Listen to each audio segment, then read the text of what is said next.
السلام علیکم ورحمۃ اللہ وبرکاتہ۔ الحمد للہ رب العالمین، الصلاۃ والسلام علی سید المرسلین وعلی آلہ واصحابہ اجمعین، اما بعد۔ رب اشرح لی صدری ویسر لی امری واحلل عقدۃ من لسانی یفقہوا قولی، رب زدنی علما۔ تمام تر تعریف، حمد، ثنا اللہ رب العزت کے لیے لائق اور زیبا ہے، جو ساری کائنات کا ایک و تنہا خالق، مالک، مربی اور منتظم ہے۔ درود و سلام ہو انبیاء اکرام پر، خصوصاً نبی مکرم رحمت للعالمین امام الانبیاء محمد صلی اللہ علیہ وسلم پر۔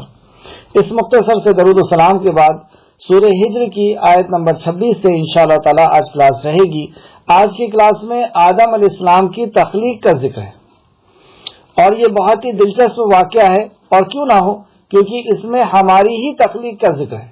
ہمیں کس طریقے سے، آدم ذات کو کس طریقے سے اللہ رب العزت نے پیدا کیا، اور پیدا کرنے کے بعد کیا مراحل پیش آئے، اور پھر پیدائش کا مقصد کیا ہے، کیوں اس دنیا کے اندر پہنچایا، اور اس دنیا میں کامیاب اور کامران ہونے کے لیے کیا شرائط اللہ رب العزت نے بیان کیے، یہ ساری چیزیں اس واقعے کے اندر پنہاں ہیں، چھپی ہوئی ہے۔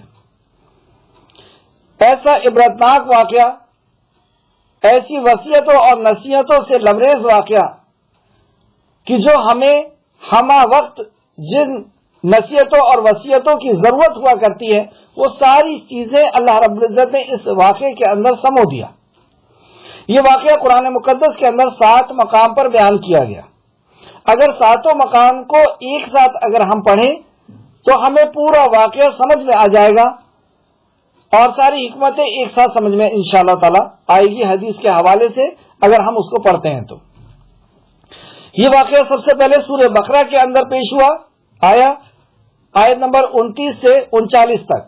پھر سورہ اعراف میں سورہ نمبر 7 آیت نمبر 11 سے 27 تک۔ پھر سورہ ہجر میں جو ابھی ہم پڑھنے والے ہیں سورہ نمبر 15 آیت نمبر 26 سے 42 تک۔ اور پھر سورہ بنی اسرائیل میں آنے والا ہے سورہ نمبر 17 آیت نمبر 61 سے 65، 61 سے 65۔ سورہ کہف کے اندر پھر یہ واقعہ آنے والا ہے ایک ہی آیت کے اندر، سورہ نمبر 18 آیت نمبر 50 کے اندر۔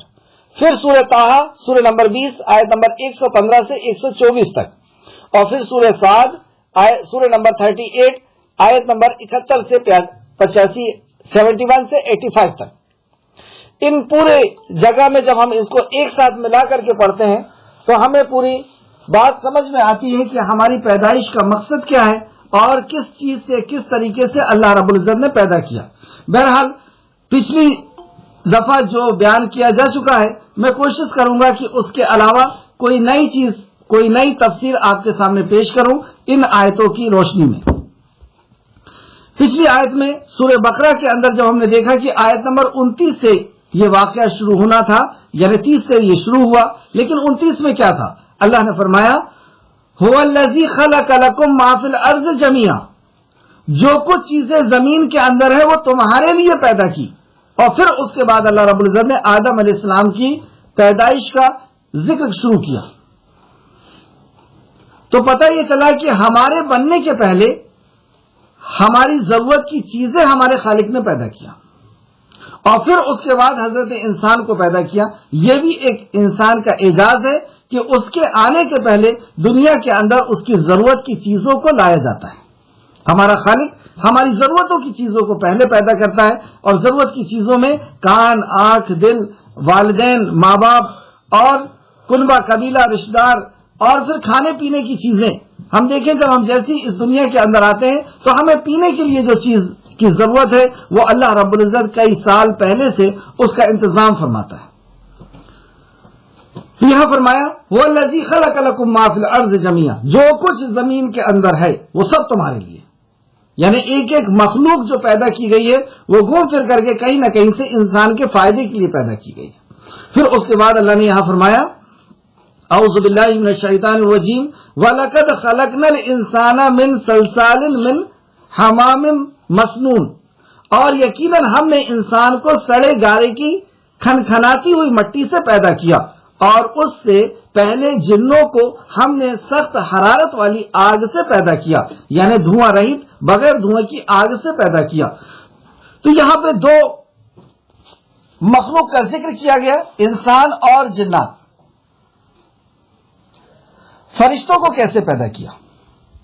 تو اس تعلق سے مسلم شریف میں ایک حدیث ہے، نبی کریم صلی اللہ علیہ وسلم، مسلم شریف کی ایک حدیث ہے، صحیح حدیث ہے، فرشتوں کو نور سے پیدا کیا، فرشتوں کو نور سے پیدا کیا اور جنات کو آگ کے شعلے سے پیدا کیا گیا ہے، اور آدم علیہ السلام کو اس چیز سے پیدا کیا گیا ہے جو تمہارے لیے قرآن میں بیان کیا جا چکا ہے، تمہارے لیے بیان کیا جا چکا ہے، یعنی قرآن میں بیان کیا جا چکا ہے کہ وہ مٹی سے پیدا کیے گئے۔ مسلم شریف حدیث نمبر 2996۔ تو ہمیں پتہ چلا کہ یہ تینوں مخلوق کی پیدائش کا جو مادہ تھا، جو چیز تھی، تو انسان کو مٹی سے پیدا کیا اور جنات کو ان سے پہلے پیدا کیا گیا۔ انسان سے پہلے پیدائش جنات کی ہوئی اور جنات کو بغیر دھوئیں کی آگ سے پیدا کیا گیا، اور فرشتوں کو اس سے بھی پہلے پیدا کیا گیا، یعنی انہیں نور سے پیدا کیا گیا، کیونکہ اس حدیث میں پہلے فرشتے کا ذکر ہے، پھر جنات کا اور پھر اس کے بعد انسان کا۔ بہرحال یہ جب پیدا کیے گئے تو اس تعلق سے چند احادیث، ایک حدیث ترمذی شریف میں سیدنا ابو موسیٰ اشعری رضی اللہ عنہ سے بیان کرتے ہیں کہ رسول کریم صلی اللہ علیہ وسلم نے فرمایا، اللہ تعالیٰ نے آدم کو ایک مٹھی مٹی سے پیدا کیا جسے اس نے ساری زمین سے جمع کیا تھا۔ ترمذی شریف حدیث نمبر 2955۔ کیا پتہ چلا؟ ایک مٹھی مٹی، اب وہ مٹھی کیسی تھی وہ اللہ رب العزت بہتر جانتا ہے۔ دوسرا، وہ مٹی جو تھی وہ زمین کے ہر علاقے سے لی گئی تھی، تو ظاہر سی بات ہے کہ اس کا کلر اور اس کی سختی، نرماہٹ اور وہ چیز الگ الگ تھی، اور اسی حساب سے انسان بنایا گیا۔ سیدنا انس رضی اللہ عنہ بیان کرتے ہیں کہ رسول کریم صلی اللہ علیہ وسلم نے فرمایا، جب اللہ تعالی نے جنت میں آدم علیہ السلام کے پتلے کو بنایا تو جب تک چاہا یوں ہی، یعنی بغیر روح کے چھوڑے رکھا، تو ابلیس کون؟ جنات، تو ابلیس نے ان کو ارد گرد سے، ان کے آس پاس ارد گرد چکر لگانا شروع کر دیا، اور وہ انہیں بغور دیکھتے رہا۔ جب اس نے یہ دیکھا کہ یہ خالی پیٹ ہے تو وہ سمجھ گیا کہ یہ اس اندازے سے پیدا کیا گیا ہے کہ اپنے اوپر قابو نہیں رکھ سکے گا، مطلب یہ خالی پیٹ پہ پیدا کیا جا رہا ہے، یہ اپنے اوپر قابو نہیں رکھ سکے گا اس پیٹ کو بھرنے کے لیے۔ یہ وہ بغور دیکھنے کے بعد اس نے یہ محسوس کیا، ابلیس نے۔ مسلم شریف کی حدیث ہے، یہ مسلم شریف حدیث نمبر 2611۔ سیدنا ابو ہریرہ اور پیٹ کو بھرنے کی چیز نبی مکرم صلی اللہ علیہ وسلم نے کیا فرمائی کہ اس پیٹ کو تو قبر کی مٹی ہی بھرے گی۔ سیدنا ابو ہریرہ رضی اللہ عنہ بیان کرتے ہیں کہ رسول کریم صلی اللہ علیہ وسلم نے فرمایا، سب سے بہتر دن جس میں سورج طلوع ہوتا ہے وہ جمعے کا دن ہے، اور جمعے ہی کے دن آدم علیہ السلام کو پیدا کیا گیا۔ اب وہاں تو سورج اور زمین نہیں تھی، پھر یہ دن کیسے ہو گئے یہ اللہ بہتر جانتا ہے۔ ہمیں نبی کریم صلی اللہ علیہ وسلم کی زبان مبارک سے جو بات مل گئی وہ ہمارا اس پر ایمان ہے کہ جمعے کے دن پیدا کیا گیا، یعنی وہ وقت کے حساب سے اللہ رب العزت نے اس کو کیلکولیٹ کر کے بتا دیا، اور نبی کریم صلی اللہ علیہ وسلم کے ذریعے سے ہم تک آ گئی، ہمیں اس پر ایمان لانا ہے۔ تو یہ مسلم شریف کی حدیث ہے، صحیح حدیث مسلم شریف کی، اور سارا مسلمان دنیا کا اس پر متفق ہے۔ مسلم شریف حدیث نمبر 854۔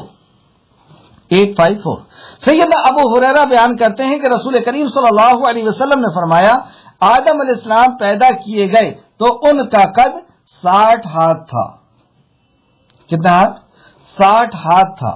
اب وہ کون سا ہاتھ ہے، کیسا ہے، کتنا بڑا تھا، وہ کچھ نہیں معلوم۔ بخاری شریف کی حدیث ہے یہ 3326 اور مسلم شریف کی حدیث نمبر 1841۔ 60 ہاتھ سے ہم یوں سمجھ لیں کہ کافی بڑا قد تھا، اور ویسے بھی ہم دیکھتے ہیں پچھلی جنریشن میں تو لوگوں کے قد بڑے بڑے ہوا کرتے ہیں، جو پچھلی ممی وغیرہ ملتی ہے اور ہڈیاں وغیرہ ملتی ہیں تو وہ بہت بڑی بڑی ملتی ہے، تو اس سے بھی یہ پتہ چلتا ہے کہ واقعی آدم علیہ السلام کا قد بہت زیادہ تھا، یعنی 60 ہاتھ جو بتایا جا رہا ہے۔ سیدنا ابو ہریرہ بیان کرتے ہیں کہ رسول کریم صلی اللہ علیہ وسلم نے فرمایا اللہ تعالیٰ نے آدم کو ان کی صورت پر پیدا کیا، یعنی ہر کسی کی صورت اپنی ہے، اور آدم علیہ السلام کو ان کی اپنی صورت پر پیدا کیا، اور ان کا قد 60 ہاتھ تھا۔ تو جب پیدا کیا تو اللہ تعالیٰ نے ان سے فرمایا جاؤ سامنے بیٹھے ہوئے فرشتوں کی جماعت کو سلام کرو، یعنی ان پر سلامتی بھیجو، اور سنو کہ وہ تمہیں کیا دعا دیتے ہیں، یعنی وہ جواب کیا دیتے ہیں، وہی تمہارا اور تمہاری اولاد کا سلام ہوگا۔ آدم علیہ السلام نے کہا السلام علیکم ورحمۃ اللہ، تو فرشتوں نے کہا السلام علیکہ ورحمۃ اللہ، انہوں نے رحمت اللہ کا اضافہ کیا، اور ہم بھی دیکھتے ہیں کہ ہم جب سوال کا جواب دیتے ہیں تو وعلیکم السلام ورحمۃ اللہ کہتے ہیں۔ تو یہ بخاری شریف کی حدیث تھی 6227 نمبر کی۔ سیدنا ابو ہریرہ رضی اللہ عنہ بیان کرتے ہیں کہ رسول کریم صلی اللہ علیہ وسلم نے فرمایا جب اللہ تعالیٰ نے آدم علیہ السلام کو پیدا فرمایا تو ان کے پیٹھ پر ہاتھ پھیرا، ہاتھ پھیرتے ہی ہر روح جو ان کی اولاد میں قیامت تک پیدا ہونے والی تھی باہر نکل آئی۔ سبحان اللہ، یہ اللہ رب العزت کی قدرت ہے کہ اللہ رب العزت نے آدم علیہ السلام کے اوپر ہاتھ پھیرا پیٹھ کی طرف، اور جتنی روحوں کا آرڈر تھا، جتنی روحیں آنے والی تھی اس دنیا میں آدم علیہ السلام کے ذریعے سے، وہ ساری کی ساری روحیں نکل کر کے باہر آ گئی۔ اب اللہ تعالیٰ نے ہر انسان کی آنکھوں کے درمیان نور میں سے ایک چمک پیدا کی، اور پھر ان روحوں کو آدم علیہ السلام کے سامنے پیش فرمایا، مطلب روحوں کی آنکھ کے سامنے ایک چمک پیدا کی، اور یہ ساری روحوں کو آدم علیہ السلام کے سامنے پیش کیا۔ آدم علیہ السلام نے کہا اے میرے رب یہ کون ہے؟ اللہ تعالیٰ نے فرمایا یہ تمہاری اولاد ہیں۔ آدم علیہ السلام نے ان میں سے ایک شخص کو دیکھا تو انہوں نے ان کی آنکھ کے درمیان کی چمک بہت پسند آئی، انہوں نے کہا اے میرے رب یہ کون ہے؟ فرمایا یہ تمہاری اولاد میں سے آخر امتوں میں سے ایک شخص ہے، اس کا نام داؤد ہے۔ پوچھا آپ نے اس کی عمر کتنی ہے؟ تو فرمایا 60 سال۔ اللہ نے فرمایا اس کی عمر 60 سال ہے۔ عرض کیا اے میرے رب میری عمر میں سے اس کی 40 سال بڑھا دے۔ ترمذی شریف حدیث نمبر 3076، ترمذی شریف حدیث نمبر 3076۔ جب یہاں پہ جا کر کے آپ دیکھیں گے تو اس کی اور بھی تفصیل آپ کو پتہ چلے گی، وقت کی قلت کی وجہ سے ابھی ہم آگے چلتے ہیں۔ آج جو ہماری کلاس ہونے والی ہے آیت نمبر 28 سے، وَإِذْ قَالَ رَبُّكَ لِلْمَلَائِكَةِ إِنِّي خَالِقٌ، اور جب آپ کے رب نے فرشتوں سے کہا بے شک میں سڑے گارے کی کھنکھناتی مٹی سے ایک بشر تخلیق کرنے والا ہوں، یعنی پیدا کرنے والا ہوں۔ یہ مشورہ نہیں ہے، یہ اظہار فیصلہ ہے۔ اللہ رب العزت نے کسی سے مشورہ کرنے کی ضرورت نہیں، یہاں پہ فرشتوں کے سامنے اپنا فیصلہ بیان کیا کہ میں سڑے گارے کی مٹی سے ایک بشر کو، ایک انسان کو یا آدم کو پیدا کرنے والا ہوں، تخلیق کرنے والا ہوں۔ اور یہ آدم کا اعجاز بھی ہے کہ اس کی پیدائش سے پہلے اس کا ذکر کیا جا رہا ہے، جبکہ اس سے پہلے آپ بہت سی مخلوق بنی، کسی کی پیدائش کے پہلے اس کا ذکر نہیں ملے گا۔ آدم علیہ السلام کا اعجاز کہ ان کے بننے کے پہلے، ان کے دنیا میں آنے کے پہلے ان کی ضرورت کی چیزوں کو بنایا گیا۔ هو الذی خلق لکم ما فی الارض جميعا، اور پھر ان کے بننے کے پہلے ان کا ذکر خیر فرشتوں کے بیچ میں کیا جا رہا ہے۔ پھر اللہ رب العزت نے ان کے بعد جب وہ آ جائے اور روح پھونک دی جائے، آدم علیہ السلام بن جائے اور روح پھونک دی جائے، تو اس کے بعد کیا کرنا ہے، ان کو کس طریقے سے تعظیم ان کی کرنا ہے، کس طریقے سے ان کی عزت کرنا ہے، کس طریقے سے ان کو اپنا بڑا سمجھنا ہے، وہ پہلے سے ہی اللہ رب العزت بتا دے رہا ہے۔ سبحان اللہ، بتائیں، دیکھیں کیا اعجاز ہے۔ اور یہ اعجاز کس بنا پہ تھا؟ یہ علم کے بنا پہ تھا۔ جو آدم علیہ السلام کو علم اللہ رب العزت نے عطا کیا تھا، اس علم کی بنیاد پر تھا۔ اور وہ علم کیا تھا؟ ظاہر سی بات ہے کہ اللہ رب العزت کا دیا ہوا علم، اور اللہ رب العزت کے دیے ہوئے علم کو کیا کہتے ہیں؟ وحی کا علم کہتے ہیں. تو علم جو اللہ رب العزت نے دیا تھا اس کا یہ اعجاز ہے کہ یہ جیسی بنے اور ان کی روح پھونکی جائے تو ان کے سامنے پھر جب اللہ رب العزت آگے فرماتا ہے آیت نمبر 29، پھر جب میں اسے درست کر لوں اور اپنی روح سے اس میں پھونک دوں تو اس کے آگے سجدہ کرتے گر پڑنا. اللہ اکبر. اپنی روح سے کیا مراد ہے؟ یہ بھی ایک اعزاز ہے، یہ بھی ایک عزت افزائی ہے، یہ بھی آپ کے مقام و مرتبے کو بتایا جا رہا ہے کہ میں اپنی روح میں سے، جبکہ ساری روحیں تو اللہ کی ہیں، اللہ ہی کا آرڈر ہے. قل الروح من امر ربی، یہ روح اس کے بارے میں آپ سے سوال کرتے ہیں، کہہ دیجیے اللہ کا امر ہے. تو یہ تو سب اللہ کا امر ہے، پھر اپنی روح کیوں کہہ رہا ہے اللہ رب العزت؟ یہ اعجاز ہے آدم علیہ السلام کا. جس طریقے سے عیسیٰ علیہ السلام کو بھی اللہ نے کہا کہ میری روح، اور ایسی کئی چیزوں کا نسبت اپنے طرف کرتا ہے اس کے اعجاز کو بتانے کے لیے، بڑھانے کے لیے. جیسے ہم کہتے ہیں کعبۃ اللہ، اللہ کا گھر، تو کیا اللہ کا گھر ہے؟ اللہ رہتا ہے وہاں؟ نعوذ باللہ، نہیں. یہ اس گھر کے اعزاز اور اکرام کے لیے کہا جاتا ہے، اس کے مقام و مرتبے کو بتانے کے لیے کہا جاتا ہے. جیسے نبی کریم صلی اللہ علیہ وسلم کے لیے بھی اللہ نے کہا میرا بندہ. تو کیا ہم بندے نہیں ہیں؟ سبھی بندے ہیں اللہ کے، لیکن آپ کا اعزاز اور اکرام ہم سب میں سب سے اونچا ہے. تو کہا کہ میں نے اپنے بندے کو راتوں رات سیر کرائی مسجد اقصی سے اور پھر آسمانی دنیا تک. تو یہ ایک اعزاز تھا آدم علیہ السلام کا کہ آدم علیہ السلام کو اللہ رب العزت نے اس طریقے سے خطاب کیا کہ میں جب اپنی روح میں سے اس کے سامنے پھونکوں، یعنی یہ اللہ کا حکم ہے، اللہ کا آرڈر ہے، اللہ کا امر ہے. تو ان کے سامنے کیا کرنا؟ سجدہ کرتے ہوئے گر جانا. کس کو آرڈر دیا گیا؟ یہ وہاں پر دو مخلوق تھی، ایک جنات تھے اور دوسرے فرشتے تھے، لیکن اللہ رب العزت نے خطاب ایک ہی کیا. اور سورہ بقرہ میں بھی آپ دیکھیں گے تو خطاب ایک ہی کو ہوا ہے، اور وہاں تو فرشتے کا نام لیا گیا. یعنی ابلیس اتنا عبادت گزار تھا کہ اس کا شمار فرشتوں میں ہونے لگا تھا. اور دونوں کو ایک ساتھ اللہ نے خطاب کیا. پھر اس کے بعد آیت نمبر 30، پھر سارے فرشتے نے اکٹھے سجدہ کیا. سارے فرشتوں نے، صرف ایسا نہیں کہ وہاں دو چار تھے جو تھے وہ. اور یہ سجدہ کون سا ہے؟ یہ سجدہ تعظیمی ہے، جو علم کی فضیلت کے لیے ان کو اپنا بڑا مانا گیا اور ان کو اپنا بڑا سمجھا گیا. اور سجدہ تعظیمی اس کے پہلے بھی ہم پڑھ چکے کہ شریعت محمدیہ میں سجدہ تعظیمی بھی حرام اور شرک ہو گیا. دوسرا یہ کہ چند فرشتے جو وہاں پر ہیں صرف وہ نہیں، اللہ نے فرمایا کہ سارے فرشتے اکٹھے سجدے میں گر کے پڑے. اللہ اکبر. سارے فرشتے، لیکن کس نے سجدہ نہیں کیا؟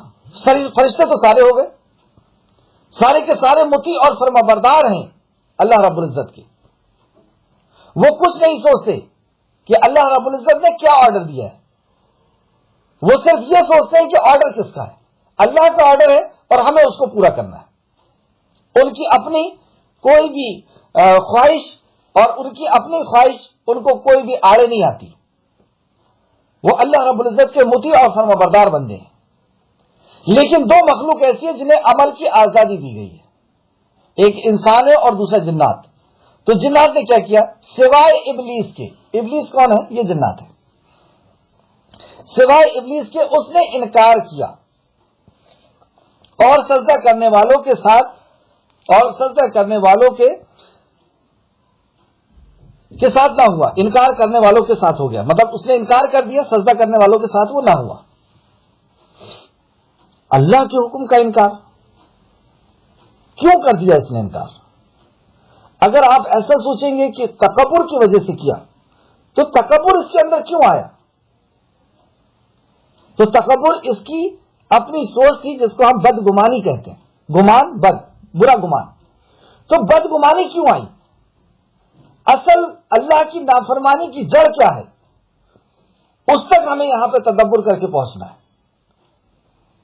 بھائی اس کے اندر جو ہے بغض جو ہے وہ تکبر آیا. تکبر بہت بڑا گناہ ہے، لیکن تکبر آنے کی وجہ اس کی بدگمانی تھی. اس نے گمان کر لیا تھا کہ میں بہتر ہوں. اور بدگمانی کی کیا وجہ ہے اس پہ ہم آج غور کریں گے. آیت نمبر 32 دیکھتے ہیں. اللہ نے فرمایا اے ابلیس، اب اللہ ہی پوچھتا ہے اس سے، جبکہ اللہ عالم الغیب ہے، سب جانتا ہے وہ. اور ایگزام لیا کیوں اللہ نے؟ ہاں، یہ بھی ایک غور کرنے والی بات ہے، کیونکہ یہ حضرت فرشتوں کے بیچ میں رہ رہے تھے،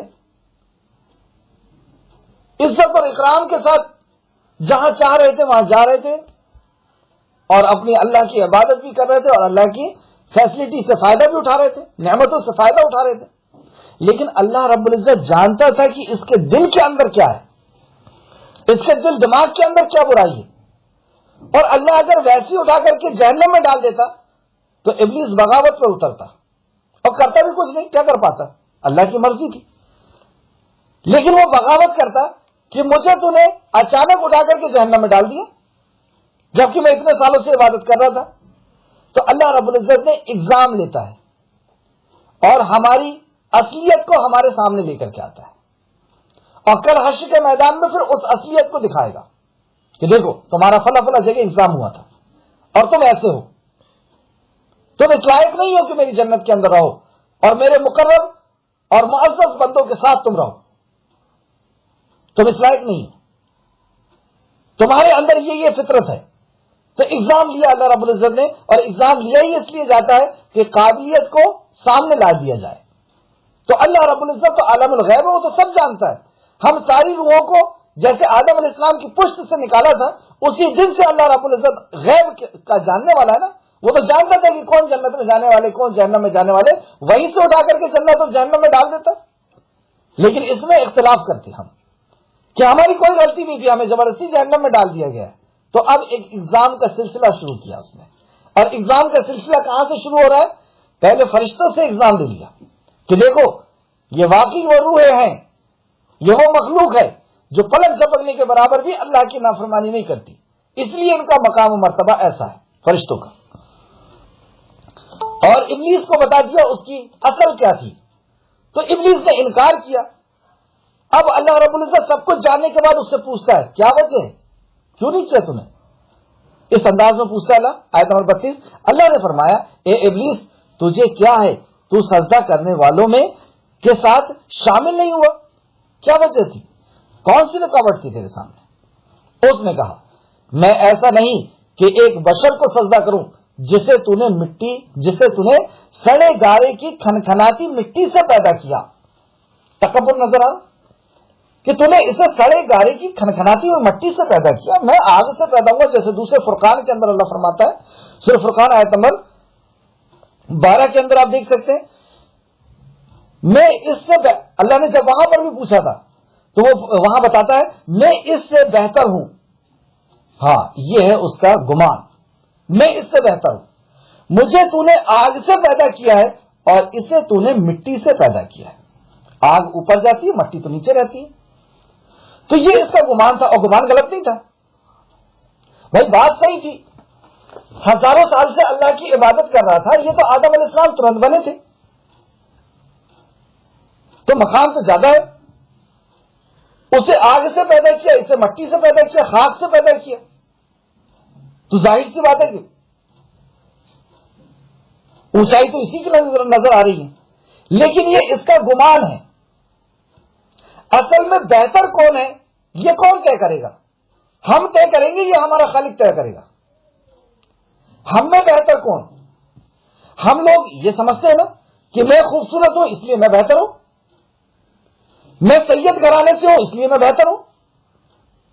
تو بات تو صحیح ہے کہ سب سے اونچی خاندان ہے سید خاندان، اور بات تو صحیح ہے کہ میں سب سے زیادہ دولت مند ہوں تو میں بہتر ہوں، میں سب سے بڑی ڈگری والا ہوں تو میں سب سے بہتر ہوں. تو بات تو سب بظاہر سمجھ میں آ رہی ہے کہ ہاں ٹھیک ہے. لیکن یہ ہمارا گمان ہے، اور اصل گمان تو خالق کے کائنات کا ہے کہ اس کے نزدیک کون بہتر. دولت والا بہتر، شہرت والا بہتر، سیٹ والا بہتر، کلر اور خوبصورتی والا بہتر، ڈگریوں والا بہتر. یا کون بہتر؟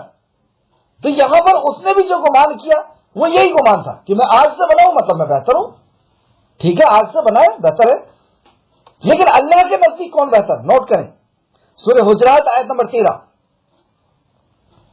اللہ رب العزت فرماتا ہے کہ ہم نے تم کو کنبے اور قبیلوں میں پیدا کیا اور بانٹ دیا.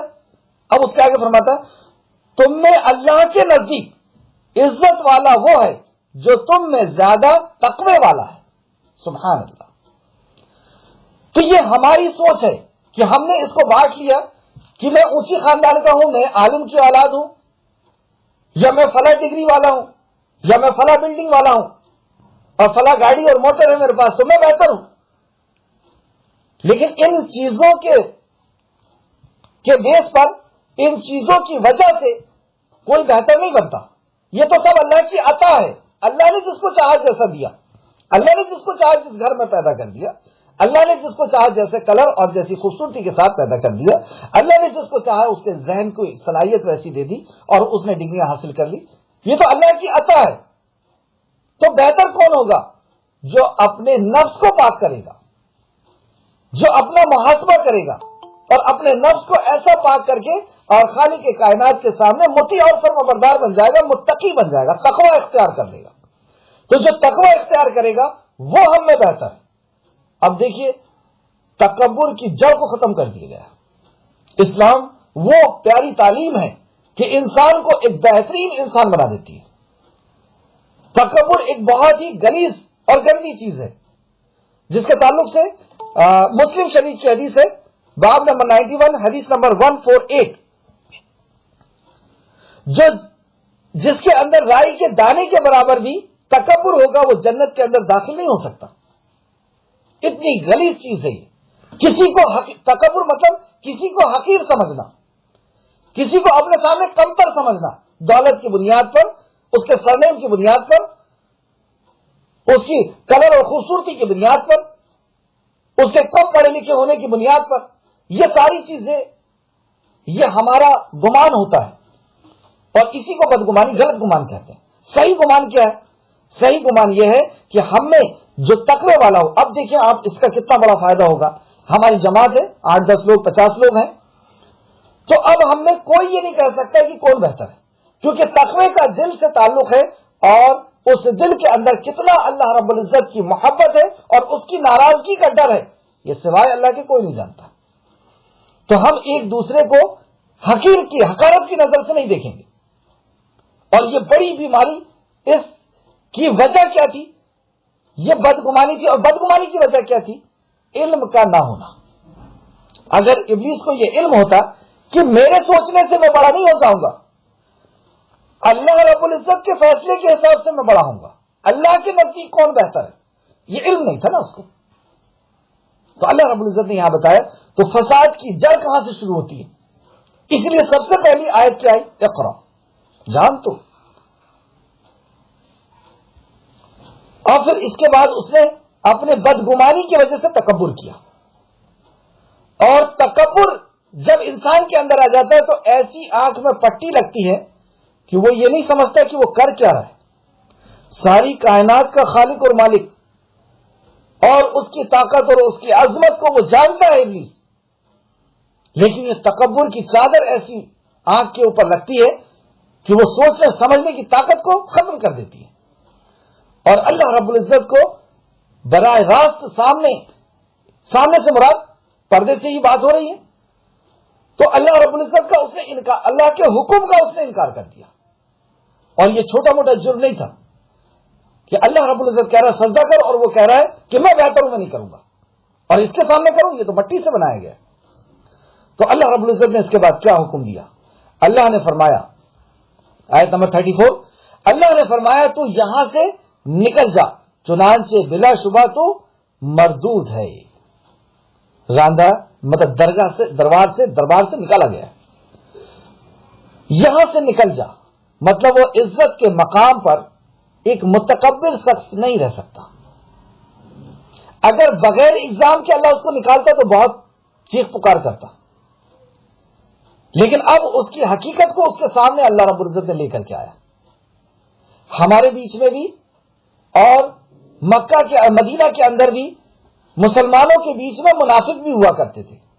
اللہ رب العزت ایسے ایسے اگزام لیتا تھا کہ فلاں جنگ میں جانا ہے، فلاں کام کرنا ہے، اور ان کی حقیقت سامنے آ جاتی تھی کہ یہ منافق ہے اور یہ مومن ہے. اسی طریقے سے فرشتوں کے بیچ میں یہ چھپا ہوا تھا. اللہ نے ایک چھوٹا سا ایگزام لیا اور یہ باہر آ گیا اس کی اپنی اوقات کے ساتھ.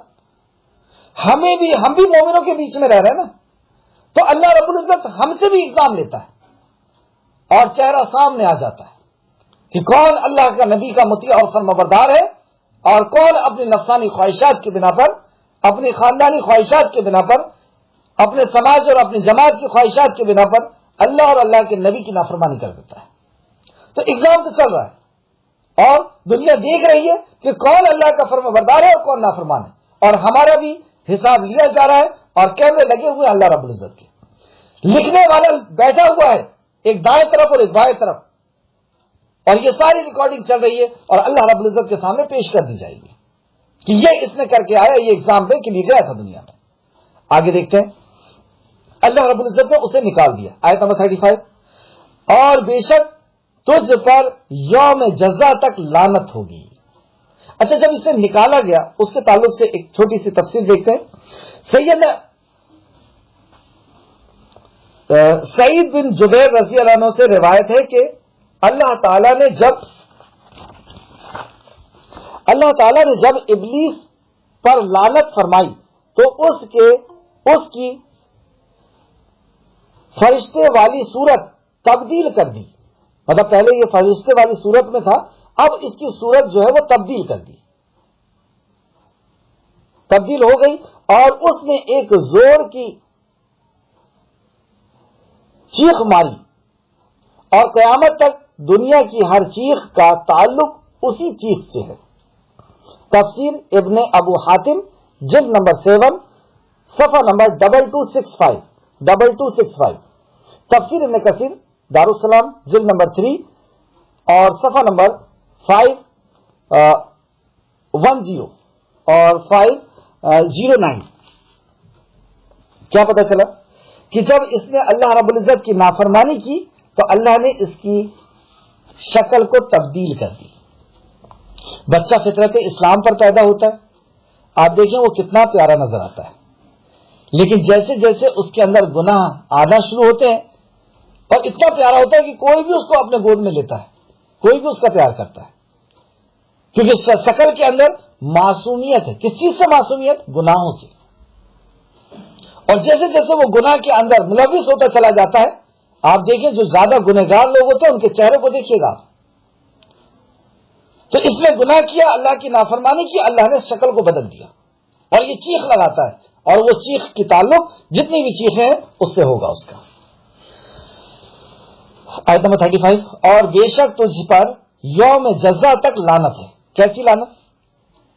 ہم جب بھی قرآن پڑھتے ہیں تو کیا پڑھتے ہیں؟ اعوذ باللہ من الشیطان الرجیم. لعنت اس کے اوپر برستے رہ رہی ہے. یہ ایسا اللہ رب العزت کا نافرمان، اور اس کے لیے جہنم کا حکم جاری ہو چکا. ایسا نافرمان. اس نے کہا اچھا، اور بے شک تجھ پر یوم جزا تک لعنت ہوگی. کیا پتہ چلا یہاں سے؟ کہ اس نے انکار کیا، اللہ رب العزت نے اس اونچی جگہ سے اس کو اتار دیا، اور پھر اللہ رب العزت نے کہا اور بے شک تجھ پر یوم جزا تک لعنت ہوگی. اب ابلیس سمجھ گیا کہ یوم جزا مطلب ابھی فیصلہ نہیں ہوگا، ابھی جنت جہنم نہیں، ابھی ایک گیپ ہے، حساب و کتاب کا دن ہونے والا ہے، اور حساب و کتاب کے دن تک آدم کی نسلیں بھی ہوں گی اور میری نسلیں بھی ہوں گی. اب تکبر تو تھا کہ یہ مجھ سے بہتر ہو گیا، تکبر تھا کہ میں بہتر ہوں، لیکن جب دیکھا کہ اللہ نے اس سے بہتر ثابت کر دیا آدم کو، تو اب اس کے اندر ایک دوسری بیماری پیدا ہوئی. اور وہ بیماری کیا تھی؟ حسد کی، کہ اب مجھے اس کو نیچا دکھانا ہے. حسد میں یہی ہوتا نا کہ اس کے مقام کو ختم کرنا ہے. اور اسے یہ بات سمجھ میں بھی آ گئی آیت نمبر 35 کی روشنی میں. اور یہ بات میں بتا رہا ہوں آپ کو، تفسیر اور دعوت القرآن کی روشنی میں کہ اس سے یہ سمجھ گیا کہ قیامت کا دن ہے اور حساب و کتاب کا دن ہے اور مجھے چھوٹ دی جانے والی ہے، آدم کو بھی چھوٹ دی جانے والی ہے. اب اس کے اندر کیونکہ اب حسد بھی پیدا ہو گئی کہ میں اس کو نیچے دکھا کر کے رہوں گا، تو اللہ رب العزت سے مہلت مانگتا ہے. اس نے کہا اے میرے رب، یہ ابلیس اتنا بڑا گنہگار کہ اس کو جنت سے نکال دیا گیا، جہنم اس کا مستحق بن گیا، لیکن اس کے بعد بھی اس کو کسی چیز کی ضرورت پڑ رہی ہے، تو یہ گنہگار کسی اور کے پاس نہیں جا رہا، کوئی وسیلہ نہیں لے رہا، یہ ڈائریکٹ اپنے خالق سے دعا کر رہا ہے. ہم میں سے اکثر لوگ ایسا بولتے ہیں ہم بہت گنہگار ہیں، اللہ ہماری نہیں سنے گا، اس لیے ہم فلاں کے پاس جا رہے ہیں، وہ ہماری فریاد پہنچائیں گے. ابلیس کو بھی یہ ہونا تھا کہ آدم کے پاس جاتا کہ آدم تو ہماری فریاد یہ پہنچا دو، لیکن یہ جانتا تھا کہ یہ نہیں چلتا اللہ کیا، یہ چیز اللہ کو برداشت نہیں. گناہ اس نے کیا لیکن یہ والا گناہ نہیں کیا. اس نے کیا کہتا ہے؟ اس نے کہا اے میرے رب، ہے نا دعا، اور رب کے وسیلے سے مجھے اس دن تک مہلت دے جب لوگوں کو اٹھایا جائے گا. دعا کر رہا ہے مجھے مہلت دے دے اللہ اس دن تک، جو پہلے اللہ نے کہا نا کہ جزا تک تم کو مہلت دی جاتی ہے، تو اس دن تک مجھے بھی مہلت دے، یعنی مجھے زندگی دے اور مجھے چھوٹ دے ان کو برگلانے کی، ان کو گمراہ کرنے کی. اللہ نے فرمایا بے شک تو، اب دیکھیے ایسے گنہگار جو دعا کر رہا ہے، جو جہنم کے اندر جانے والا ہے، وہ مانگ رہا ہے خالق سے، تو اللہ فرماتا ہے بے شک تو مہلت دیے جانے والوں میں سے ہے. دعا قبول کیا اللہ نے، وہ ہے رحمان. اور اللہ کہتا ہے نا کہ مجھ سے دعا مانگو، میں مستجاب الدعا، میں دعا کو سننے والا، میں دعا کو قبول کرنے والا. اور پھر آگے اللہ فرماتا ہے آیت نمبر 38 میں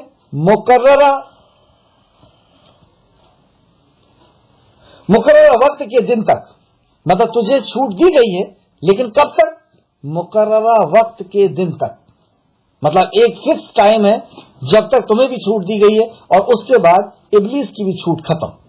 انسان کا بھی ایک مقررہ وقت ہے، ہمارا بھی ایک مقررہ وقت ہے، جب تک ہمیں اللہ رب العزت نے زبان کی آزادی دی ہے، جو چاہے وہ بول لیں، ہاتھ پیر کی آزادی دی ہے، جہاں چاہے وہاں جائیں، بزنس کی آزادی دی ہے، جو چاہے وہ بزنس کریں، رشتہ داریوں کی آزادی دی ہے، جس کے چاہے بنائے، جس کے چاہے کاٹے، لیکن یہ سب ایک وقت تک ہے.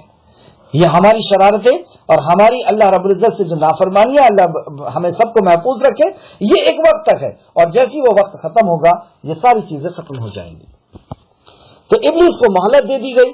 اب ابلیس آدم علیہ السلام کے پیچھے لگ گیا کہ انہیں میں کس طریقے سے اللہ رب العزت کی نافرمانی ان سے بھی کروا دوں.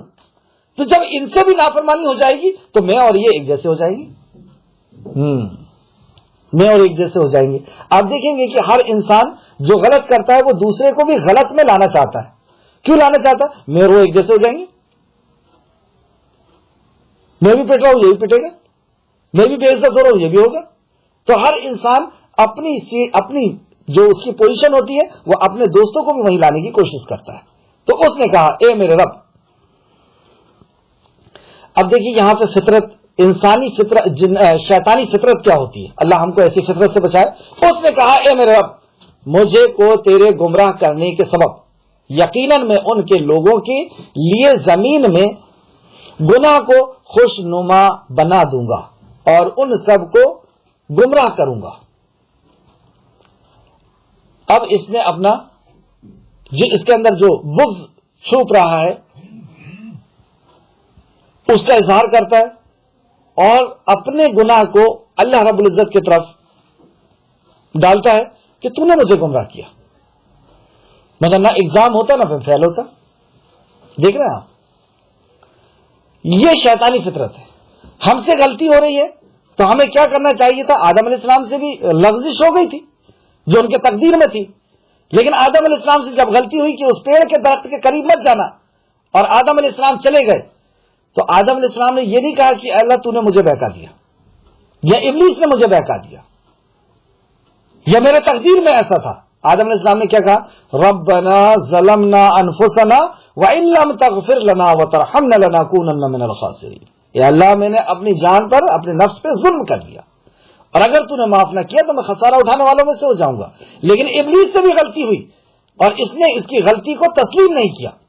آدم علیہ السلام نے تسلیم کیا, توبہ کی. ابلیس نے توبہ نہیں کیا, ابلیس نے مہلت مانگی. یہ ہے تکبر کا نتیجہ.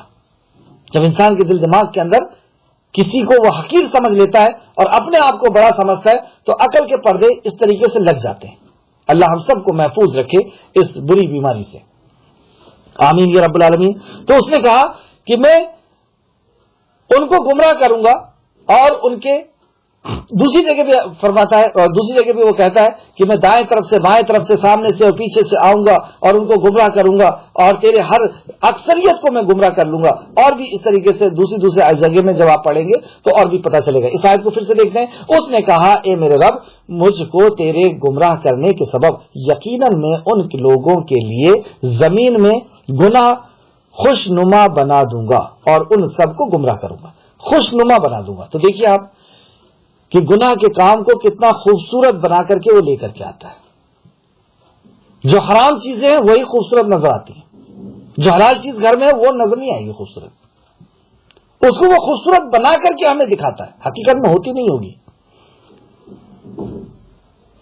ہر نافرمانی کہ بیاج پہ پیسے لے لو, پیسے آ جائیں گے, عزت والے بن جاؤ گے. یہی سب آدم علیہ السلام کو بھی کہا تھا, تم عزت والے ہو جاؤ گے, چلے جاؤ اس درخت کے قریب اور تمہاری موت کبھی نہیں ہوگی. ہم بھی یہی سوچتے ہیں کہ ہمیں مرنا تو ہے نہیں, اور یہ نافرمانی کر لوں گا تو میں عزت والا ہو جاؤں گا, میں پیسے والا ہو جاؤں گا, میں عزت والا ہو جاؤں گا. جھوٹ بول لوں, غیبت کر لوں, میں پیسے والا عزت والا ہو جاؤں گا, میں اس کی نظر میں بچ جاؤں گا, جھوٹ بول لیتا ہوں. تو بہرحال اس کی اور بھی بہت ساری تفسیر ہے, لیکن اس کو وقت کی قلت کی وجہ سے چھوڑ رہا ہوں میں. تو یہ خوشنما بنا کر کے ہمارے سامنے گناہوں کو لے کر کے آتا ہے بغیر دلیل کے. اور ہمیں یہ خیال ہونا چاہیے کہ اللہ رب العزت اللہ کے نبی دلیل کے ساتھ بات کرتے ہیں کہ تمہارے رب نے یہ فرمایا. آیت نمبر 40, تیرے ان بندوں کے سوا جو ان میں سے چنے. اچھا دیکھیے, شیطان جو ہے ابلیس, وہ ساری انسانیت کے پیچھے لگا ہوا ہے. اور پیچھے ہم نے حدیث پڑھ کر کے آ چکے ہیں پچھلی کلاس میں کہ جب کوئی ایک انسان پیدا ہوتا ہے تو اس نے دشمنی اس طریقے سے پال رکھا ہے. دنیا میں ہم لوگ یہ سمجھتے ہیں کہ فلاں ہمارا دشمن ہے, فلاں ہمارا دشمن ہے, فلاں ہمارا دشمن ہے. یہ ہماری بہت بڑی غلط فہمی ہے. یہ دشمنی خبر کس نے دی ہم کو یہ دشمن ہے, یہ فلاں دل والے اور فلاں RSS والے فلاں لوگ ہمارے دشمن ہیں, یہ خبر کس نے دی؟ اصل میں ہمارے خالق نے جو خبر دی ہے اس خبر کا ہمیں کوئی خیال نہیں, کوئی اس کا پاس و لحاظ نہیں. اللہ رب العزت نے ہمیں خبر دی ہے کہ تمہارا کھلا ہوا دشمن ہے شیطان, اور اس کو ہم دشمن سمجھ ہی نہیں رہے. اس کی نہ ہمیں پہچان کرنے کی توفیق ہو رہی ہے, اس کو جاننے کی, اس کو سمجھنے کی, اس کو پرکھنے کی کہ کیا اس کی چالیں ہیں اور کون ہے شیطان. کیسے پہچانیں گے آپ شیطان کون ہے؟ اور شیطان صرف جناتوں میں ہوتے ہیں ایسا نہیں ہے, انسانوں میں بھی شیطان ہوتے ہیں. سورہ ناس آپ پڑھ کر کے دیکھ لیجیے, قرآن کی آخری سورت, کہ انسانوں میں بھی شیطان ہوا کرتے ہیں. تو شیطانوں کو کیسے پہچانا جائے گا؟ تو شیطان, یہ جو شیطان ہے, یہ دونوں شیطان, یہ ہر کسی کو گمراہ کر لے گا. صرف ایک شخص ایسا ہوگا جس کو یہ گمراہ نہیں کر پائے گا. سبحان اللہ, کیا کلام ہے اللہ رب العزت کا. ہر ہمارے فائدے کی بات کو بیان فرما دیا کہ تم ایگزام کے لیے آئے ہو, اور اس دنیا میں جب ہم آئے ہیں تو اللہ رب العزت نے آدم علیہ السلام کے واقعے کے اندر ہمیں 4 خبر دی. جب ہم میں سے کوئی کسی دوسرے دیش میں جاتا ہے تو یہ 4 باتیں اپنے جانے والے کو بتاتے ہیں کہ تمہارا ویزا ہمیشہ کے لیے نہیں ہے, تم ایک مقصد کے لیے جا رہے ہو, وہاں تمہارا دشمن ہے, تمہارے مقصد کو پورا کرنے میں تمہیں روکے گا, اور اس دیش کا قانون ہے. اسی طریقے سے اللہ رب العزت جب زمین کے اندر بھیج رہا تھا تو کہا قُلْنَا اهْبِطُوا مِنْهَا جَمِيعًا وَيَأْتِيَنَّكُم مِّنِّي هُدًى فَمَن تَبِعَ هُدَايَ فَلَا خَوْفٌ عَلَيْهِمْ وَلَا هُمْ يَحْزَنُونَ. تم زمین میں جا رہے ہو نا, وہاں پر بھی خوف اور غم سے تم بچ سکتے ہو. اور کیسے بچو گے؟ جب کبھی میری ہدایت تمہارے پاس آئے, قُلْنَا اهْبِطُوا مِنْهَا جَمِيعًا وَيَأْتِيَنَّكُم مِّنِّي هُدًى فَمَن تَبِعَ هُدَايَ, جو اس ہدایت کی اتباع کرے گا وہ خوف اور غم سے بچ جائے گا. یہ نصیحت کیا. اور دوسری نصیحت کیا کیا؟ ایک وقت تک, جو ہم نے ابھی پڑھا ہے, ایک وقت تک کے لیے تمہیں ڈھیل دی گئی ہے, چھوٹ دی گئی ہے. یعنی دنیا میں ہم ہمیشہ کے لیے نہیں آئے, ہمارا ویزا ہے اور وہ ہمارے رب کے پاس ہے. کتنا اس نے ٹائم پیریڈ ہمیں دیا ہے, کتنے سال کا, کتنے منٹ اور کتنے سیکنڈ کا دیا ہوا ہے. ہمیشہ کے لیے ہم دنیا میں نہیں آئے, دنیا ہمیں چھوڑنا ہے. تو کیوں نہیں ہم ابھی چھوڑ دیتے؟ جو اللہ رب العزت نے جو وقت چھوڑنے کا کہا ہے، جو جان اور مال چھوڑنے کا کہا ہے، وہ کیوں نہیں چھوڑنے کے لیے تیار ہو؟ چھوڑنا تو پڑے گا ہی۔ اگر یہ یقین ہو جائے تو یہ سارا چھوڑنا آسان بھی ہو جائے گا۔ بہرحال تیسری بات بتایا کہ تمہارا مقصد ہے، تم ٹیسٹ کے لیے، ایگزام کے لیے بھیجے جا رہے ہو۔ سورہ ملک کی دوسری آیت میں فرمایا کہ تم ایگزام کے لیے بھیجے جا رہے ہو، اور اس ایگزام کو فائٹ کرنے کے لیے سلیبس لگے گا نہیں لگے گا؟ اور سلیبس کیا ہے؟ جناب رسول اللہ صلی اللہ علیہ وسلم کے ذریعے سے جو وحی اللہ رب العزت نے نازل کی ہے، اور اس میں کامیابی میں تمہارا ایک دشمن ہے، اور وہ دشمن کون ہے؟ شیطان، جو اللہ کا نافرمان ہے، انسانوں میں سے ہو یا جناتوں میں سے۔ اب اس شیطان سے کوئی بچ نہیں سکتا سوائے ایک شخص کے، اور وہ کون ہے؟ اللہ رب العزت نے قرآن میں دو جگہ بیان فرمایا، وہ کون ہے؟ ایک جگہ یہاں بیان فرماتا ہے آیت نمبر 40 کے اندر، سورہ ہجر آیت نمبر 40 کے اندر، اور دوسرا سورہ صاد آیت نمبر 83 کے اندر۔ کیا فرماتا اللہ؟ اعوذ باللہ من الشیطان الرجیم، الا عبادک منہم المخلصین، میرے بندوں میں سے وہ بچے گا جو مخلصین، مخلص ہوگا، اس کی عبادت میں، اس کے دین کے اندر مخلص، اس کی عبادت کے اندر مخلص، صرف اس کی عبادت، صرف اس کے لیے، صرف اس کی عبادت کو ہم توحید کہتے ہیں، اور اسی کے لیے ہمیں پیدا کیا اللہ رب العزت نے، وما خلقت الجن والانس الا لیعبدون۔ تو صرف اللہ کی عبادت، صرف اللہ کے لیے، یہ اخلاص ہے۔ پھر سے سمجھ لیں آپ، صرف اللہ کی عبادت تو کرتے ہیں، کچھ لوگ صرف اللہ کی عبادت نہیں کرتے، اللہ کے ساتھ دوسروں کی بھی عبادت کرتے ہیں، تو یہ اخلاص کے باہر ہو گئے اور ان کو شیطان لے کے چلا جائے گا۔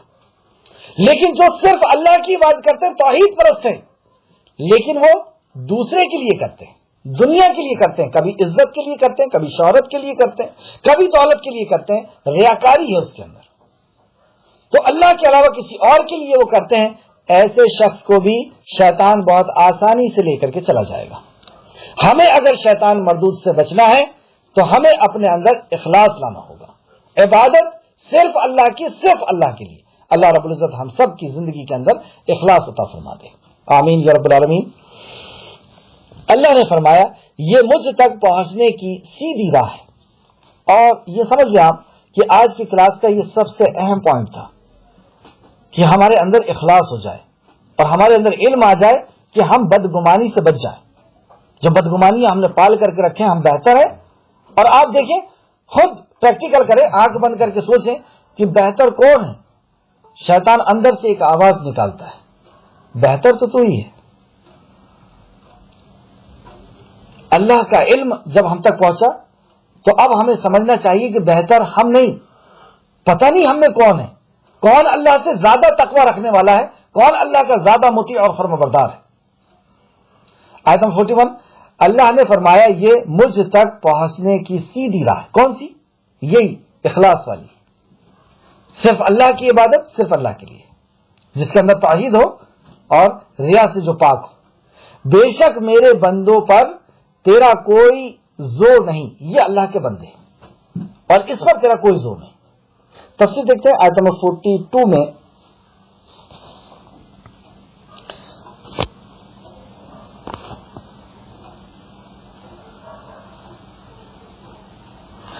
کافی بڑی ہے، وقت کافی ہو چکا ہے، پھر بھی میں آپ کو ایک مختصر سا اس کا حوالہ بھر دے رہا ہوں۔ تفسیر ابن کثیر جلد نمبر 3 اور صفحہ نمبر 511 میں ایک بہت پیاری حدیث لے کر کے آئے ہیں، اور تفسیر الطبری کے حوالے سے لے کر کے آئے ہیں، تفسیر الطبری جلد نمبر 14 اور صفحہ نمبر 46 میں، کہ ہر انبیاء کی مسجد جو ہوتی تھی وہ علاقے سے باہر ہوا کرتی تھی، تو ایک نبی، جب بھی نبی کو کوئی حاجت اور ضرورت ہوتی تو وہ مسجد میں جاتے، اور ویسے بھی اللہ رب العزت کی حمد ثنا عبادت کرنے کے لیے جاتے۔ ایک نبی وہاں پہنچے، اور نبی پہنچنے کے بعد اللہ رب العزت جتنے اللہ نے توفیق دی، اللہ رب العزت کی حمد ثنا کی، نماز وغیرہ پڑھی، اور پھر اس کے بعد اللہ کے دھیان میں، اللہ رب العزت کے ذکر و فکر میں بیٹھ گئے، تو آپ کے اور قبلے کے بیچ میں ابلیس آ کر کے بیٹھ گیا۔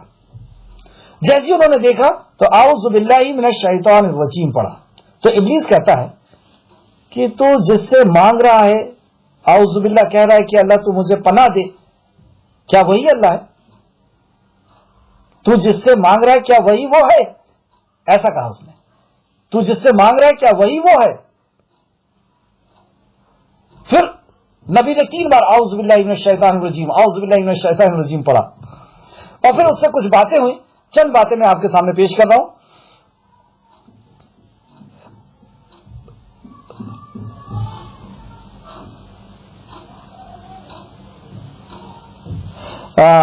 نبی نے کہا کہ میں جب بھی تیرا کوئی وسوسہ محسوس کرتا ہوں تو اللہ سے تیری پناہ مانگتا ہوں۔ اور بھی بات تھی، آخری کی بات میں آپ کے سامنے رکھ رہا ہوں، میں جب بھی تیرا وسوسہ، مطلب دل کے اندر جب بھی کوئی وسوسہ آتا ہے تو میں اللہ کی تیرے سے پناہ لیتا ہوں۔ اور ہمیں بھی اس سے یہ پتہ چلا کہ ہمیں بھی جب بھی شیطان کا کوئی وسوسہ آئے تو اللہ رب العزت کی پناہ لینا چاہیے۔ اور اللہ میں سب بھی تیرا کچھ وسوسہ، اچھا، اور اللہ تعالیٰ کے دشمن نے جواب دیا کہ ہاں، تو جب نبی نے کہا کہ میں تیرا وسوسہ جب دل کے اندر پاتا ہوں تو کیا کرتا ہوں؟ اچھا، وسوسہ کیا ہوتا ہے؟ وسوسہ اللہ کی نافرمانی کا خیال آنا، یہ موٹی سی بات ہے۔ وسوسہ اللہ کی نافرمانی، اللہ کے نبی کی نافرمانی کی بات دل میں آنا، یہ وسوسہ، ایسا وہ وسوسہ ڈالتا ہے۔ تو جیسے یہ آتا ہے تو نبی کہتے ہیں کہ میں اعوذ باللہ من الشیطان الرجیم پڑھتا ہوں، تو اللہ کے دشمن یعنی ابلیس کہتا ہے، جواب دیتا ہے کہ آپ سچ کہتے ہیں، ہاں مطلب خود ہی کہہ رہا ہے کہ یہی راستہ ہے، آپ اسے تعوذ کے ساتھ ہی مجھ سے بچ سکتے ہیں۔ ابلیس نے کیا کہا؟ آپ تعوذ کس کو کہتے ہیں؟ اعوذ باللہ من الشیطان الرجیم کو تعوذ کہتے ہیں، تو تعوذ کے ساتھ ہی تم مجھ سے بچ سکتا ہے۔ اللہ تعالی کے نبی نے فرمایا، اچھا یہ بتا کہ تو ابن آدم پر کس چیز کے ساتھ غالب آ جاتا ہے؟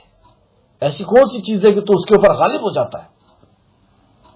ابلیس نے جواب دیا کہ میں انسان کو غصے اور خواہشات نفس کے وقت اپنے قابو میں کر لیتا ہوں، مطلب جب وہ غصے کے اندر ہوتا ہے اور خواہشات نفس اس کے اندر آتی ہے تب میں اس کو اپنے قابو میں کر لیتا ہوں۔ تو اب اس سے پتہ چلا کہ ہمیں اپنے غصے کو بھی کنٹرول کرنا سیکھنا ہے، اس سے بھی اپنے آپ کو پاک کرنا ہے، اس سے بھی، اور یہ حدیث تھی، اور غصے کو قابو کرنا ہے اور نفسانی خواہشات کو بھی ہمیں کنٹرول کرنا ہے۔ اللہ رب العزت ہم سب کو توفیق دے۔ آگے آیت میں دیکھیں، آیت نمبر 42 پھر سے دیکھتے ہیں، بے شک میرے بندوں پر تیرا کوئی زور نہیں مگر گمراہوں میں سے، یعنی جو صحیح راستے سے گمراہ ہو گئے، جو اللہ کی عبادت صرف اللہ کے لیے نہیں کرتے، گمراہ ہو گئے، تو جس نے تیری اتباع کی، اور پھر وہ تیری اتباع کریں گے، کیونکہ جب بندہ اللہ کی عبادت سے یعنی توحید سے دور ہو جاتا ہے، اخلاص سے دور ہو جاتا ہے، تو پھر وہ شیطان کی اتباع کرنا شروع کرتا ہے۔ تو جو تیری اتباع کرے گا، جو تیری پیروی کرے گا، اور یقیناً ان سب کو کہ وعدے کی جگہ جہنم ہے، تو تیری بھی اور تیرے وہ ساتھیوں کی، ان سب کی جگہ جو ہے وہ جہنم ہے۔ اللہ ہم سب کو محفوظ رکھے اور اس کی شیطان کی اطاعت سے ہمیں بچا لے، اور نبی کریم صلی اللہ علیہ وسلم کی اطاعت اور فرمانبرداری کرنے والا ہم سب کو بنا دے۔ آج کی درس کی آخری آیت 44 نمبر، اس کے اچھا اللہ نے فرمایا کہ تم سب کو میں جہنم کے اندر داخل کر دوں گا، یعنی تیرے متبعین جو ہوں گے، اور ظاہر سی بات ہے کہ جو شیطان کا متبع ہوگا، جو تابع دار ہوگا، جو اس کی پیروی کرے گا، اس کے حکموں پر چلے گا، اس کے اشاروں پر چلے گا، اس کے وسوسوں پر چلے گا، اس کی نافرمانیوں کے طریقے پر، اللہ کی نافرمانیوں پر چلے گا، تو اللہ رب العزت اس کو اور ان کو یعنی ابلیس کو اور ان کو سب کو جہنم میں داخل کر دے گا۔ یہ پہلی فیصلہ کر دیا اللہ رب العزت نے، اور پھر فرماتا ہے اس کے 7 دروازے ہیں، یعنی جہنم کے 7 دروازے، اور ان میں سے ہر دروازے کے لیے ایک تقسیم شدہ حصہ ہے، مطلب ایک اپوائنٹڈ ایک راستہ ہے، حصہ ہے جہاں سے وہ داخل کیا جائے گا۔ جہنم کے 7 دروازے اور جنت کے 8 دروازے، تو پتہ کیا چلا کہ اللہ کی رحمت ہی ہمیشہ غالب رہتی ہے۔ اللہ رب العزت کی رحمت سے ہی بندے جنت کے اندر جائیں گے، تو جنت کے اللہ نے 8 دروازے بنائے اور جہنم کے 7 دروازے بنائے۔ اللہ رب العزت سے دعا ہے کہ اللہ رب العزت جو کچھ بھی ہم نے پڑھا ہے اس پہ ہمیں مزید غور و فکر کرنے، تدبر کرنے کی توفیق اور رفیق عطا فرما، اور اس پر اور جو بھی ہمیں اس کے اندر وصیت اور نصیحتیں چھپی ہوئی ہیں ان سب پر ہمیں سمجھنے اور ان نصیحتوں سے اور عبرتوں سے ہمیں فائدہ اٹھانے کی توفیق اور رفیق عطا فرما۔ جو نصیحتیں ہیں اس کے حساب سے ہمیں زندگی گزارنے کی توفیق اور نفیق عطا فرما۔ جب تک ہمیں اے خالق اے مالک اے رازق زندہ رکھ، ایمان اور اخلاص کے ساتھ نبی مکرم صلی اللہ علیہ وسلم کی اطاعت و فرمانبرداری کے ساتھ جینے کی توفیق عطا فرما۔ شیطان کے نقش قدم اور شیطان کی اطاعت اور فرمانبرداری سے ہمیں محفوظ رکھ۔ اے اللہ، لا حول ولا قوت الا باللہ، کوئی نیکی کا کام اور کوئی بدی سے نہیں بچ سکتا سوائے تیری توفیق کے۔ اے اللہ، ہم تجھ سے تیری توفیق کا سوال کرتے ہیں۔ اے اللہ، ہم تجھ سے تیری محبت کا سوال کرتے ہیں۔ اے اللہ، ہم تیرے نبی کی محبت کا تجھ سے سوال کرتے ہیں۔ اے اللہ، ہم تجھ سے تیری جنت کا سوال کرتے ہیں۔ اے اللہ، جب تک زندہ رکھ، اخلاص کے ساتھ اور عمل صالح کرنے کی توفیق اور رفیق عطا فرما۔ جب ہمارا خاتمہ ہو تو ایمان کے ساتھ ہمارا خاتمہ کر اور ہمیں جنت میں نیک اور صالح روحوں کے ساتھ ملا دے۔ آمین یا رب العالمین۔ السلام علیکم ورحمۃ اللہ وبرکاتہ۔